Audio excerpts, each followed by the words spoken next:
Okay, guys, so now I just wanted to say that when we had that break, the networking period we all got, I'm pretty sure some of you got some awesome business cards with smiling faces, colorful little papers there. I don't know, just don't throw them away. Don't put your grocery lists on them. Don't scratch your bingo tickets or anything, Go home, look them up, watch for their information, connect with them right away. Because as most of us know, human memory is very short. They might forget your faces and they may not be here at the next meeting, who knows what. So please take the time to take it to the next level. So with that, I would like to say that I stumbled upon 5 rules, not rules of thumb, we only have 2 thumbs, but 5 rules that I created myself for my own elevator speech. So I know that so many of you, 3 of you at least, presented yourselves and your businesses, and you did an awfully good job of it. I just wanted to say and share with you that I have 5 rules, which might come in handy sometime or the other for you all. So the first rule that I like to follow is just dress for the occasion. And you can see that I'm sweating it out, but I have my blazer and my legs are killing me, but I have my heels on. Because it's as important to you as a job interview is, because your business is your job. And if you're a startup, you're just getting there, it's even more so a job for you. It's probably taking up more of your time and resources. So you have to put in that much more effort to get people's attention, to stand out, so definitely do dress for the occasion. And by that I mean no bikinis, no briefs, unless you manufacture them, unless your product is that, and then you could just be your own model. That's a different thing, but try to look more professional because you're the face. If you're a startup and if you're just getting out there, you're the face, you're the brand, you're the everything. So what your client thinks of you, of how they rank your credibility is all they make of you. And appearances do go a long way. So that's my first rule. The second one is that I cut out my first rule, but I don't wear bikinis. I just say briefs are good. And please don't get me wrong.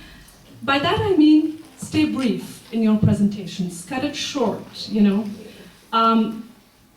A lot of times we have so much to tell people about us, but imagine if you just said that one line, Bill Gates is the richest person on this planet or in the world. That is more impactful than saying, well, in his early life, he attended such and such college, university, and you're almost falling asleep. Most of us attend colleges and universities. He had a love life. Most of us are lucky to have one, Just keep it brief, keep it catchy. So that's my second rule. The third one, and I'm sorry if I'm rushing through it because we are a little bit behind schedule, so I'm just going, woo, okay. The third one is that you have to tell your audience why they should choose your product as opposed to the competition's, You're probably not the first one selling mortgages or lipsticks or hair color or kitchen cleaners, People before you have done it, people after you will do it. What's special about your Mr. Clean? And well, Mr. Clean has a big brand, but if you're Mrs. Clean, what's so special about being the wife of Mr. Clean? So make that distinction. Tell them why you stand out, after you stand out. So that's very important. The fourth rule for me is you have to give a ballpark for a price. I mean, it's easy to say that my laundry detergent cleans whiter than yours, or than the other average Joe in the market. But am I paying 3 times for that cleanliness? Maybe I don't want it. Maybe I'm happy with my stain then, because it's ripping a hole in my pocket.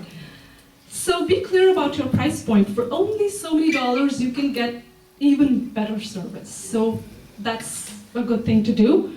And last but not the least, never leave a sales pitch without giving clear indications about how people can get back to you. There's nothing worse than people just going gaga over your product, but just not knowing how or where to buy it, And that's where the social media comes in. And I know that our beautiful friend here will have a lot of information about social media, so I will leave that to the experts.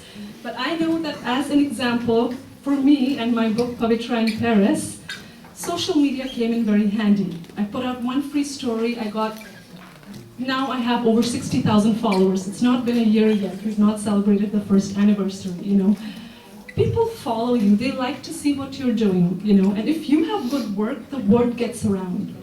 But then they have to have a platform, You couldn't be like the olden days and think, oh, I have an email account and I'm happy and it's all good. And again, so whatever business cards you got, please don't throw them out or use them for other purposes, eggs, bread, okay. Or maybe just to see, is my pen working and I scratch everything out? No, please use something else.